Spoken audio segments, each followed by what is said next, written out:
Welcome to Smarter Podcasting, where I share my experiences and insights into the world of podcasting. If you want to start your own show or learn more to help your existing podcast, then I am here to help.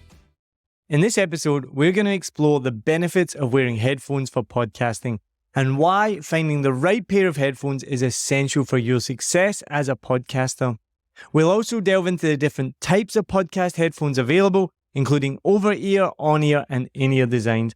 And we'll cover the pros and cons of wired and wireless options. We'll also talk about the features that you should look for in your dream podcast headphones, such as sound isolation, comfort, and accurate audio monitoring. And to make things even better, I'll be sharing some of the best podcast headphones across different price ranges, whether you're on a budget or looking for the high-end options that deliver unparalleled sound quality.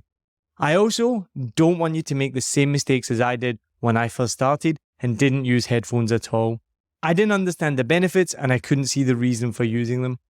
So let me start with the benefits. Wearing headphones during your recording sessions or editing process can significantly enhance your podcasting experience. I love it now and I can't believe I didn't used to wear them.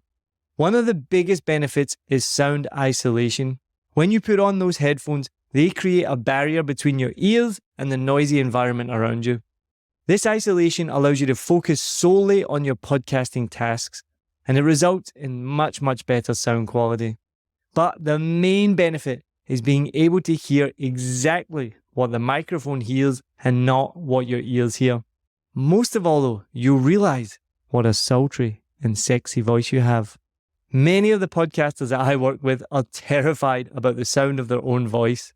Then, when they slip on those headphones and talk to the microphone, they hear the richness of their voice and they are amazed. Most people don't like the sound of their own voice, so if that's you, don't worry. Start talking into that mic with a good pair of headphones on and you will hear the difference immediately. Now, like I said, with headphones on, you will hear what the microphone hears, not what your ears hear. One of the first podcasts I recorded, I had a glass of water with ice on the table that I would take a sip from and then put it down next to my Blue Yeti condenser microphone. Because it could pick up all the sounds around it, it clearly picked up the jangling of the ice cubes in the glass. Much more than what my ears could hear. It wasn't until I went to edit the episode that I realized my mistake.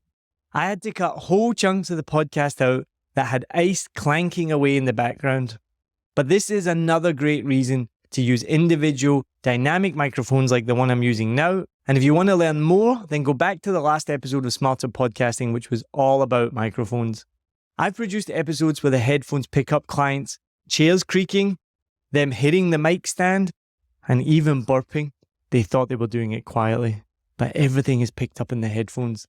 So make sure you record with headphones on and you'll be able to hear these noises in the moment and adjust there and then, and save you time in the editing process. Now that you understand the benefits, let's look at the different types of podcast headphones available. We have over-ear, on-ear, and in-ear designs. Each type comes with its unique characteristics, so let's explore them further.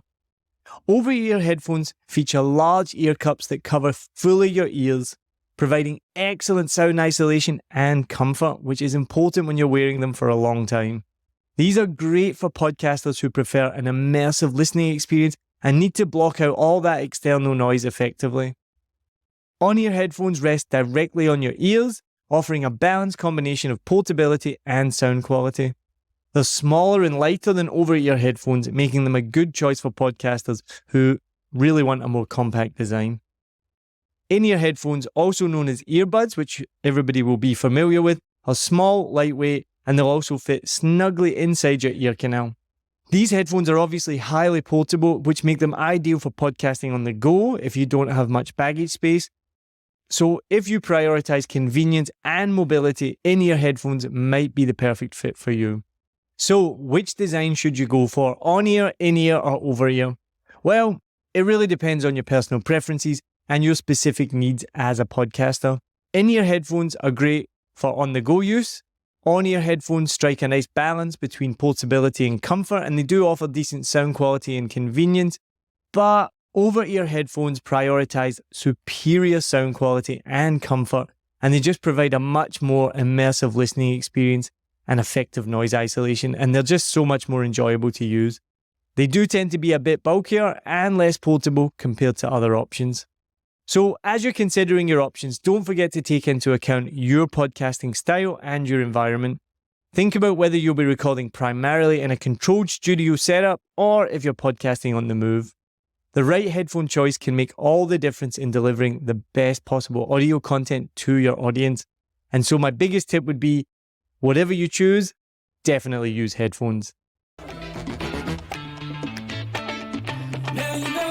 So now that you have a better understanding of the different headphone designs, let's take a look at the wired versus wireless debate. Both of these types have their own pros and cons, so let's look at them. Wired headphones, also known as studio headphones, are reliable and a commonly used option for podcasting. They offer a direct connection to your recording device, so it ensures consistent and high-quality audio transmission without the need for battery charging. These headphones can be more affordable, and also you don't have to worry about the battery running out. However, the downside is that the wires can sometimes be cumbersome and get in your way if you like to move about a lot while you're recording. I can't tell you the amount of times I've pulled on the wire, pulled them out, knocked the laptop over, so it can be a little bit tricky with that. So on the other hand, wireless headphones, they have gained a lot of popularity due to their convenience and their freedom of movement. That's what I prefer to use because I don't want to pull over any more laptops. They connect to your podcasting device via Bluetooth, so they eliminate the hassle of those tangled wires, and they also allow you to move about while recording. Or I like to use my hands a lot, and so that is a massive barrier for me. I have a lot of wires connected as it is already. I don't need one more wire in there. The downside is they do require charging, so if you do let them run out, you may have to pause recording while you charge them. And with the Bluetooth, there may be occasional connectivity issues or maybe even audio latency, which really depends on the device and the connection stability. So you do want to make sure that the headphones that you choose are compatible with your podcasting equipment. Look for headphones with versatile connectivity options. You want to make sure they have the 3.5mm jack or compatible with USB or Bluetooth connections. Having the right connections will definitely ensure a much smoother and seamless integration with your podcasting and recording setup. I use the PodTrack P4, which connects my microphone, and there also is a headphone jack at the bottom. Now, the PodTrack P4 can't be connected with Bluetooth, only the 3.5mm jack, and I use the Sony WH-1000 XM4 headphones, which are Bluetooth, but they do also come with a wire, so they can be used for recording too. So when I'm in the studio or recording, I will connect with the wire to the PodTrack P4 and I can hear my voice through the microphone. If I'm doing editing, I can wear them with just the Bluetooth connection. And as you can see right now, I'm not wearing them at all. Shh, don't tell anyone. Some podcast headphones like these ones do actually come with a built-in microphone, which can be useful for podcasters who prefer a more streamlined setup.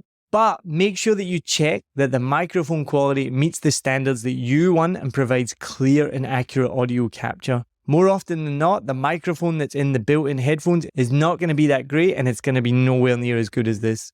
I personally wouldn't advise you to use this microphone, but I'm all about doing, so if that's all your budget allows, then go for it. And of course, budget is always a consideration, especially for a Scotsman like me. And these will only set you back about $50. Our next budget is the Sennheiser HD280 PRO. These wired headphones offer a good neutral sound, making them popular among podcasters and audio professionals for their excellent noise isolation and their accurate sound reproduction. The pros of these include its closed-back designs, which provides excellent sound isolation, allowing you to focus on your recordings without distractions, which is important. These headphones are ideal for you if you want to capture and monitor every little nuance of your voice and the audio content, which, as I mentioned, can be crucial if there is distracting noise around you that you hadn't noticed. They also come with a detachable coiled cable, which provides flexibility and convenience, like I mentioned. On the con side, some users say that they find these to be bulkier and less portable compared to smaller headphones. Also, the headband padding may wear out over time with extended use, which could affect the comfort. These ones will cost you about $100. Now, moving up to the mid-range options, we have the Audio-Technica BPHS One.